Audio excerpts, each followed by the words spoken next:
welcome so much, especially today.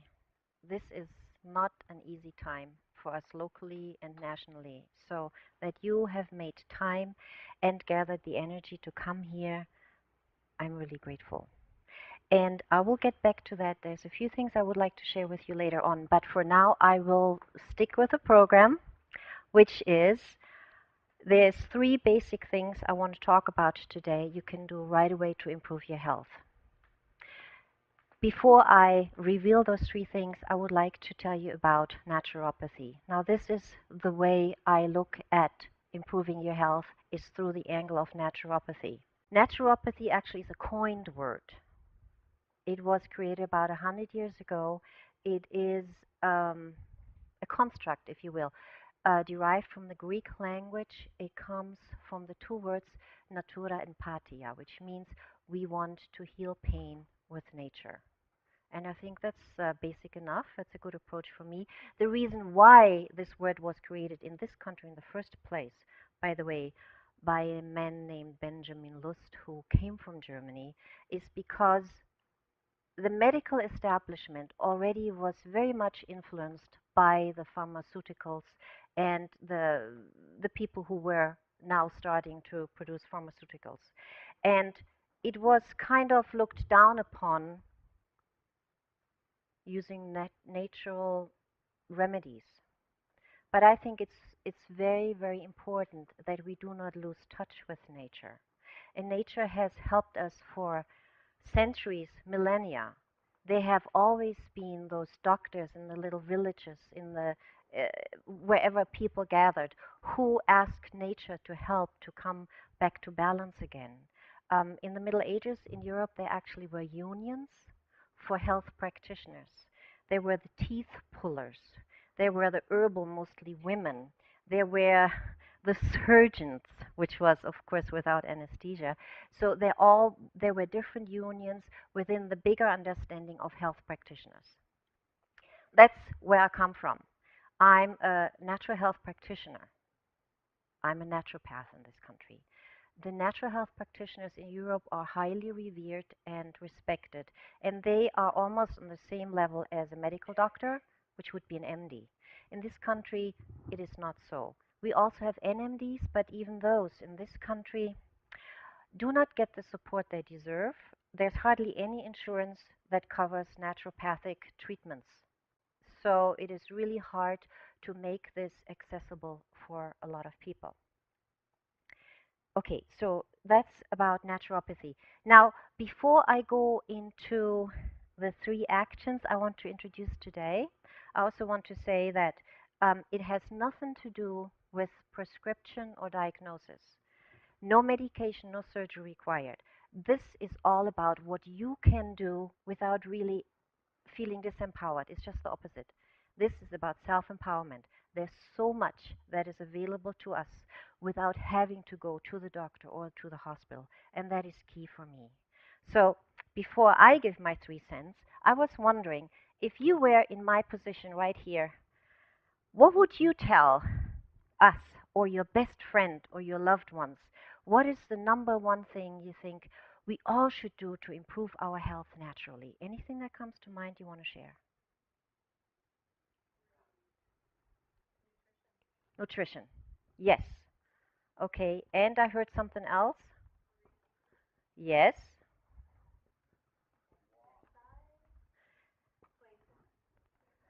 Okay. Walk, exercise, playfulness. Yes.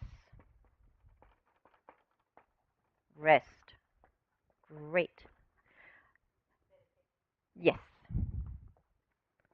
Okay. So now because I wrote really big, I already filled the whiteboard, but it gives you an idea.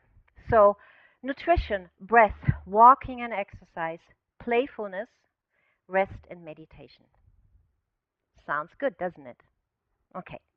So I took the liberty to take those and a few others and put them on a sheet, which is a handout now. Please, would you mind to share this? So I made a visual of the famous pie chart model, and I called it the Wheel of Healthy Self-Care. And I would like to go through this very briefly so you get the bigger picture before we go in those 3 individual actions. All I'm going to say is something you know. What I would love to do with you here in this hour we have, take a different spin on any of those and enlarge our understanding of it, of all of them. So, this is the wheel of healthy self-care, or you can call it whatever you like. I took those different divisions of this pie and put some things in there which are meaningful to me. And I hope they inspire you to put in there that what is meaningful to you as well, or in addition to. So I'm going to start at noon, right here. And I think, Michelle, you said breath? Yeah. So breathing, of course, where would we be if we were not breathing? It is key. The awareness of the breath and what we can do with the breath and what the breath does with us. And the techniques we could learn, it's not that hard, what we could do with the breath in order to give the body more of this, we call breath of life. So this would be one part of the pie which I think is very important. We all should be aware of and contemplate about it, what we can do with that. The next one is meditation. Yes, see, meditation. Meditation with music, without music. Maybe using music as meditation. Maybe using silence as the vehicle to become meditative. The next area is water, H2O. Again, what would we do if we wouldn't have access to water? We wouldn't make it very long either. So hydration is key. And water has so many incredibly enriching functions we often forget. Water is not just there, thank you, water, to be drunken? Oh, that can't be right, to be drunk. Um, but we use water for teas, for baths, for washes, and for what I will get into later again, what I call the Kneipp applications. That is after another German naturopath, Sebastian Kneipp, and I will get to that, back to that later. The next one is also very dear to my heart. It's habit awareness in all aspects. What do we do during the course of the day? Do we really do what we want to do, or do we adhere to certain roles we think we have to fulfill in order to be liked, be respected, be accepted, or simply make it through the day? But are those habits really serving us to make it through the day, or are there easier ways we could at least try and see what would happen? Next one is nutrition. We have that on the board. Nutrition awareness, nutrition consciousness, which I call, to be more conscious of what we actually put in our body and what the body can do with what we eat or drink. Are we aware of the nutrients that are in the food that we eat? Are we aware of what happens in our digestive tract? Are we aware of what our body needs in terms of nutrients and supplements? The next part is just by itself sleep and nothing else. Rest, sleep. It is fundamental, it is basic, and yet, do we really allow ourselves to get enough of it? Do we really allow ourselves to get qualitatively deep, really rejuvenating sleep? Or do we toss and turn and say, well, I've been in bed for 8 hours, but I really only slept 4? That is not sleeping. Next one is relaxation. Yes, that was mentioned too. And I would take this as a means to release stress we accumulate, whatever that be, playing ball, listening to music, walking, bicycling, whatever it is, playing the guitar, in order to release the stress that inevitably is around us. It is the famous timeout we all deserve. Last but not least, how about joy? Laughter. What are you passionate about? What are your dreams?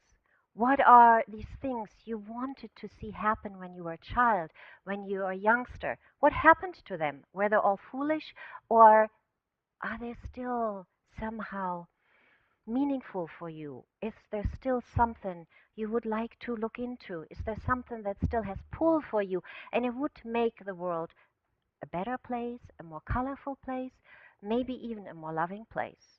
Have you really followed all those visions you had, the dreams, the desires? Now, all these parts create the wheel of healthy self care. My question for you is, how are you doing in all these areas? Is there something else you want to put in these areas? And I would love for you to take this handout home with you and play with it. Are you doing not so much in one area? I would say just mark it somewhere here. Are you doing really well in one area, let's say sleeping? You're getting all the sleep in the world and it's wonderful. Then you could make a mark way out here and then see what you come up with. Is the circle small? Is it looking rather interestingly shaped? Or are you slowly, slowly approaching a wider and wider range in all areas, evenly spaced? This I would call living in balance. And this is a state we all deserve to live in. We may not be there right now, but there is really nothing that will hold us back from getting closer to that. It is not about money or disabilities. These are things that are just worth your contemplation. What area needs little improvement? Let's get creative. How can I make it possible that I get another nap in the middle of the day? How can I become more aware of my water intake? What would it take for me to maybe just change one thing in my nutritional habits that would really feel great? So these would be questions I would be asking. So this is for you to take home. I will give you another one after you've listened to me. So now I would like to talk about the three things you came today, you wanted to hear about. And one, not surprisingly, is in fact, I want to talk about breath.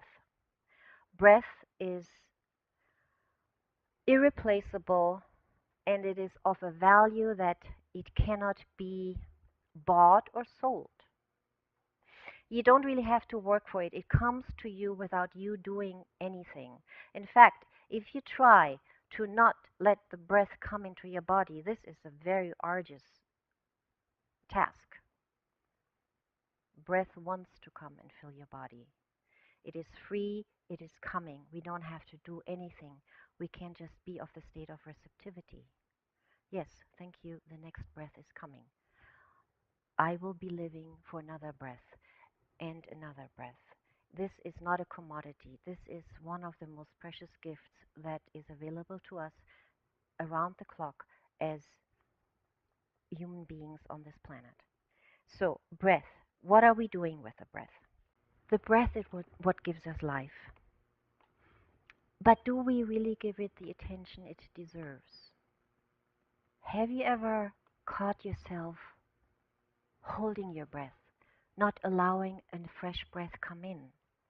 Have you ever caught yourself, even in body postures, to denying the breath to access your lungs? Have you ever, on the other side, expelled breath because you just couldn't bear to hold it any longer? Breath is the vehicle how we express ourselves.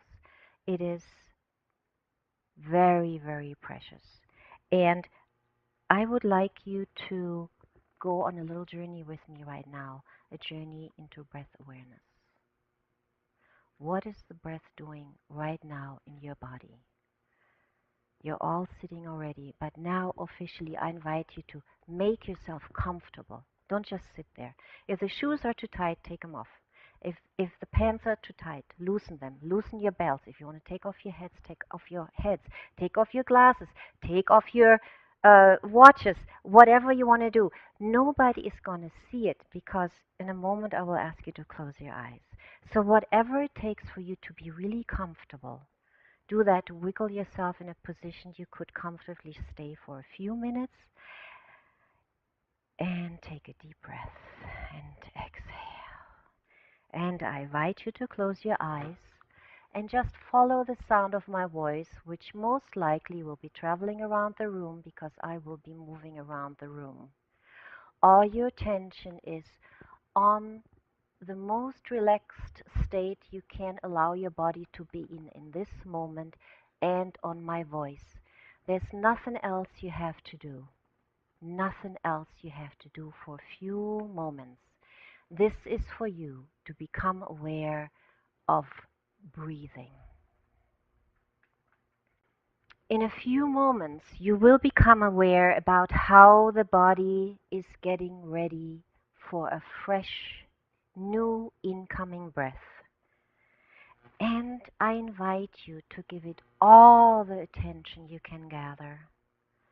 Become aware of the next incoming breath, how it enters your body, and what happens while this beautiful, fresh breath is effortlessly entering your body. Are you noticing that your chest might be slightly rising? Are you noticing what is your head doing? It might be slightly tilting. How about your belly? Do you feel it gently expanding with the incoming breath? Are you inhaling through your nose? And does that come naturally? How are you exhaling? Through the mouth? What happens in your body once this precious breath of air has entered your body? Is there a moment of stillness? And then the conscious experience of the breath leaving the body again.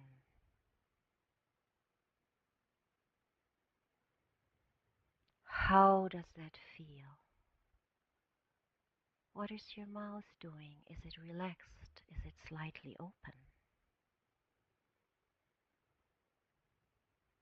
Could it be that not just your mouth is exhaling? Could it be that your whole body is exhaling deeply? Exhaling everything that doesn't serve us anymore.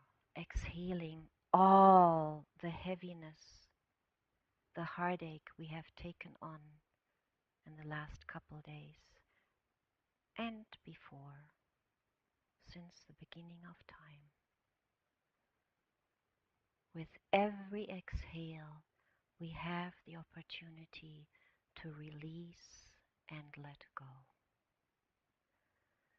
And release and let go of all the sorrows and all the emotions that may be too much to keep inside.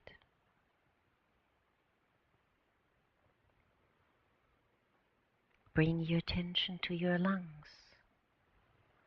How do they feel when you allow yourself to exhale, maybe even with an audible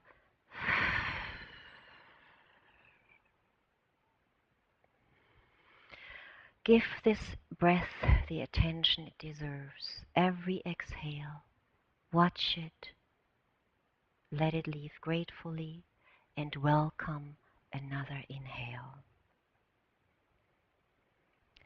And now I invite you, with a few more breaths, to see if we can breathe in unison, if we can synchronize all this, what we're going through. We are all in this together. We can breathe deeply together. We can inhale and let go. We can inhale deeply and let go deeply, and allow our jaws to relax and open ourselves. One more inhale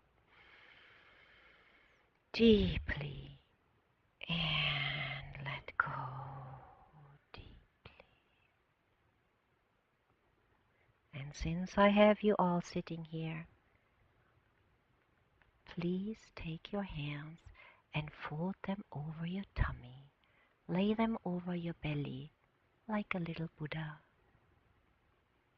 And see if you can help the next incoming breath to actually come all the way down to where your hands are and meet your hands with the next incoming breath. And exhale.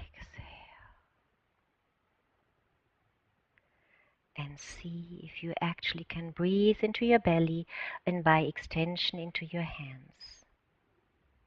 And just watch. How does that feel? So, now, what has happened here? I would say we just have self-medicated with breath. This is what it takes. It is available for you. It is here. We just have to allow to let it in. Now, breath alone is the carrier of oxygen. We all know this. And we could probably get a lot of details about that. We do know that the intake of oxygen is critical for survival. Without breath, we would not make it. If you want to live fully, joyfully, energetically, to the best of our abilities, we have this awesome, awesome helper. It's the breath that gives us everything we need to oxygenate the blood, to help the blood to reach the organs, reach the muscles, to help the whole body to have an exchange of nutrients, trace minerals, whatever the body needs, wherever it needs it, to keep everything flowing and alive. This is what other people sell in a bottle and label it. What if, before you go to the pharmacy, what if you see what a deep breath can do for your body? How deep breathing can move things around and help the body to stay in homeostasis and do what it is designed to do, to have a continuous flow of everything that helps it to sustain itself and to release all that it doesn't need anymore. It is all in the flow. Without breath, there's no flow. So one of the 3 actions I wanted to introduce you today, and it's on the chart too, is being aware of this incredible energy we can feel in our body through simply breathing. No medication required, no surgery required. All you need to do is breathe. How simple is that? So, we have oxygenated our blood now. We have supported an increased intake of nutrients, and we feel energized. We feel alive. Just don't start dancing yet because I have 2 more actions I would like to talk about. The next one is being aware of what water can do for us. Now, it is said that we're 70 to 70% water in our body. Now, this may or may not be true. It probably varies. There might be different schools. But I think we all can agree there's a lot of fluid that's going through our tissues. And without that, we'd just be one shriveled old mass. So we want to be lubricated. We want to have a lot of fluid in our body. And we have access to water. Although it may not be that easy to get really wonderfully clean, pure water, at least in this environment it is possible. And it should be of paramount importance to all of us. Water is a transporter, a catalyst, a diluter. Health doesn't necessarily come in a pill. Whatever you take in the body, it has to be liquefied with the help of water. It has to be diluted. It has to be transformed into a fluid so that it can come into the intercellular environment, which is filled with fluid. And then the exchange of the fluids can happen. Without water, none of this can happen. So How do we do this? We drink water. That's easy enough. Do we drink enough water? Do we drink pure water? When do we drink it? How do we drink it? Do we drink it with gratitude, or do we drink it with, oh my God, I haven't drunk enough water? What do we do when we connect with water? Are we aware of the fact that we are actually drinking water through the pores of our skin as well? And that goes for everything we put on the skin. Is this helping our organism to stay in optimal function or not? Have we thought about that? Would it be a good idea to think about it? What else are we doing? Are we taking showers with that understanding? Baths with that understanding? Could we use water as the carrier, diluter, diffuser, and catalyst to help certain body parts who need more attention than others? By cold packs, hot packs, herbal packs, poultices.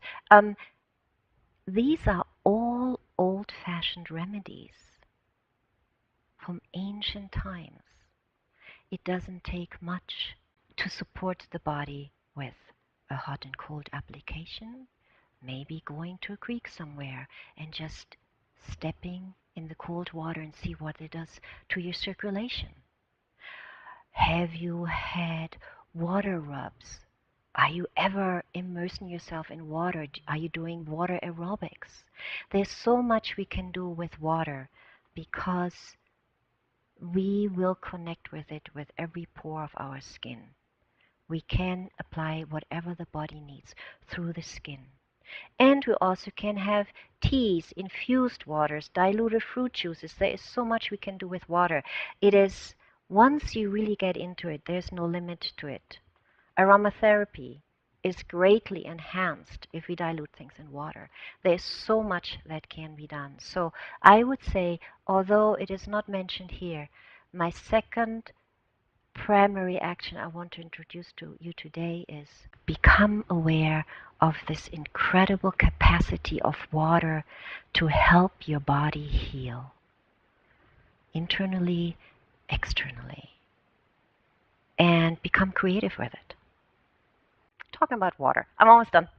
So I want to just say one more thing. So this man, another German man, he actually was very famous beginning of the 20th century. His name was Kneipp, Mr. Kneipp. And this is the German pronunciation. You probably would say it differently. So Mr. Kneipp was somebody who had inspired people to have outdoor clinics. No joke. Outdoor clinics for hot and cold water applications. They had little basins. They would just walk in the water to get their circulation up, round and round and round. They would do hot showers, cold showers, hot fermentations, and the results were amazing. And really, I don't even understand how it happened. It all was forgotten. Couple of decades later, nobody even cared about that anymore. If you have a headache, you have a choice. You can have hot towels, cold towels. There's so many options you have other than an aspirin. So water is important medicine. So now I would like to go through the third action, which is almost bigger than the other two. And I will have to quote somebody else. I didn't quote him, but I said his name. Okay, we're going all the way back, hundreds of centuries ago, to somebody who was called Hippocrates. Hippocrates is called the father of medicine, natural medicine, not the father of pharmaceuticals. A lot of quotes are attributed to him. One is, and I'm sure you have heard this one, it's let food be thy medicine. So the third action I want to talk about is nutrition consciousness. What are we doing with what we take in as food and drink, really? There's also another quote attributed to me that says, health begins in the gut. And now it gets really exciting. With all the science that has come forth lately in the last 10 years, yes, we're seeing more and more and more that health is so dependent on the milieu of your intestinal tract. It is critical. Now, what happens in the intestinal tract? That's where the food passes through. Hello. It all makes sense all of a sudden. We are what we eat. Food can be medicine or not. Food can be toxic too, and there's plenty of that around. Are we aware of our choices? And that now can be opening, it can be opened up in so many avenues we can go with that. What is the food that is good for you? What is the food you feel most energized? It has to do with heritage, blood type, age, the level of activities, what you need in terms of mental food. There is so many variations what you need. Not one is like another. Are we really looking deeply what feeds us optimally? Or are we just believing whatever the latest diet scheme is, or like this is better than this, and then 2 years later it's all like, oh, don't do that ever. So, all great information, but what is right for you? Can you sense what your body says, what the messages are when you put something in your mouth? Does it say, ah, or ah? It is a matter of becoming more and more aware what we do with food. It has to do with what the condition of your intestinal tract is at the moment, too. If there's something your body cannot assimilate, then we have to ask ourselves why. Is it because we don't agree with the food? We may be what is called allergic to the food. Or is there something missing? Could we enhance the ability of the body to disassemble food and metabolize by changing a few things? Nothing critical. Maybe we need more enzymes, maybe we need less cooked food, maybe we would want to separate certain foods at certain times of the day, maybe we're still eating the food we ate when we were children, and I can assure you, children need a different kind of nutrition than middle-aged folks, men, women. There are so many differences, so many variations. So we may not be able to live on cornflakes for our whole life. So it has all to do with what is my body telling me? I'm eating something. Is that really make me feeling energized, or am I actually wanting to take a nap? Am I overtaxing my body? Maybe it's too much food. Maybe it's too much of a certain food. Do I have to lay down? Do I feel crampy? Do I have other intestinal disturbances? What are we going to do about it? Are we going to keep eating the same thing if this is how we feel? Or are we going to experiment what is really good for us at this time? So I think nutrition awareness is key. It will help us to come back to a really intimate conversation with the body. What does it mean to be hungry? How does it feel? How does it feel to be thirsty versus hungry? How does it feel to be um, stressed out and we think we're hungry?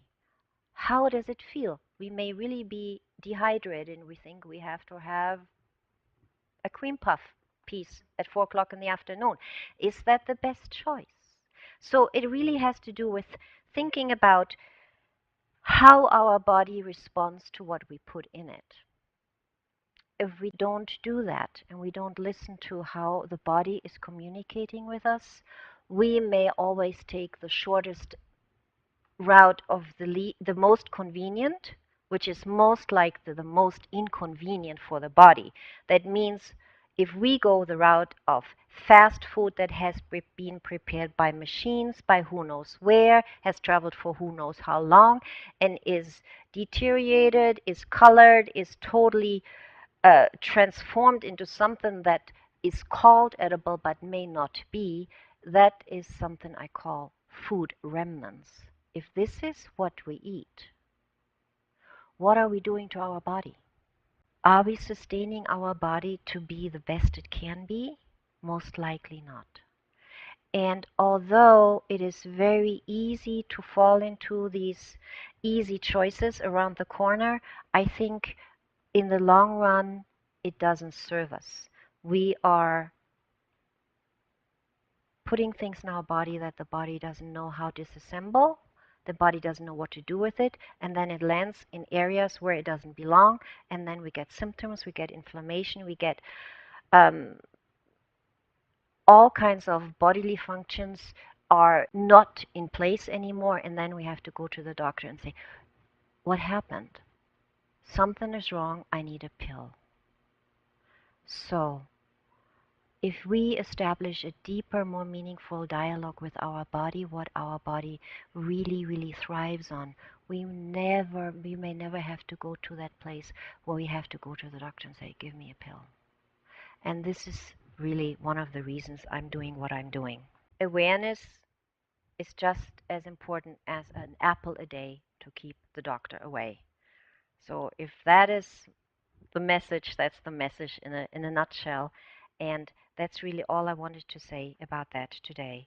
The 3 actions you can take right now is become aware of how breath invigorates you, become aware of how water can help you to give the body what it needs at any given moment, and thirdly, most importantly, become more conscious of what feeds your body optimally, whatever you put into it. And to make it easy for you, I did make a handout, but you're getting it now because you all listened. That's awesome. So would you like to pass that out? And there's really nothing more I wanted to add to this other than that I'm incredibly grateful that you all came. But there's something else I wanted to say. Now, I think we all agree that we live in rather intense times. There's a lot of emotional upheaval going on. And I think it is wonderful that we actually feel what we feel. Although sometimes it may be overwhelming and we almost feel victimized by how much we feel about what's going on in the world. My turn on that is, okay, so I'm here now and I feel things about what is happening around me, and I feel empathy, I feel grief, I feel sadness, I feel a lot of things for what has happened to people nearby and further out. Now, what do I do when I feel that way? Where do I feel that? I do feel that in my body. My body is taking that on. We are indivisible. It is not that I'm just this emotional little bubble in here. No, my body feels it. I feel it in every cell of my body. Now, this gives me even more reason than ever before to tell everybody, look, it is wonderful to feel, to be empathic, to be passionate. But it is your body as a whole who is feeling that. So please, please, please take care of your body more than ever. More than ever. Help it to function optimally. Help it to feel balance. Even if it's not all day long, just those little moments of time out and coming back home and feeling that, yes, I'm here, yes, I'm present, yes, I feel and it's okay. Embrace it, nurture it, don't fight it, strengthen it, so then we can step out and help somebody when we feel like there's something we can do to help this person. If I feel de-energized and victimized, I can't help nobody. I'm going to go home and just eat donuts. I may not. But you know what I'm saying, right? If you want to make this world a better place, start here, come home, start here. You want to help somebody, you want to give energy to somebody to make them feel better, you got to have access to that energy. You have to allow this energy to flow through you too. Flow through you and out to whoever you choose to. Okay, I allow myself to say that once more, and I'm really passionate about this. If you want to help others because you see sufferance, you see injustice, you see heartache, you see pain, you see catastrophes. Strengthen yourself so you have something to share. Be gooder than good to yourself. So you are the vehicle to make connections, to help move something, to have the energy to bring a little sunshine in a place of darkness, to bring a little bit of uplifting energy. This is what it takes. It is not about us all huddling under the table. It is all about us sensing more deeply how we can strengthen ourselves and share. So, okay, I thought I'd share that today. Yeah. Thank you so much for listening. Okay, so there is a Q&A if you want it. Thank you for coming. Thank you so much for coming. I am so grateful to each and every one of you. Oh my God. I wish you all the strength you allow to come to you, to walk out of here and back into your life full and energized, so that you make the right choices and you know what's good for you, so you can walk tall and strong and share your strength with whoever needs it without depleting yourself. Depletion is not growth. First of all, I just want to appreciate you for being here and everybody for being here. Probably like most of you, I was trying to decide whether to come. There's a lot going on, and there are times when I just want to, not interact with anybody else because there's so much, at least in my world that I work in, with people in crisis and people with problems.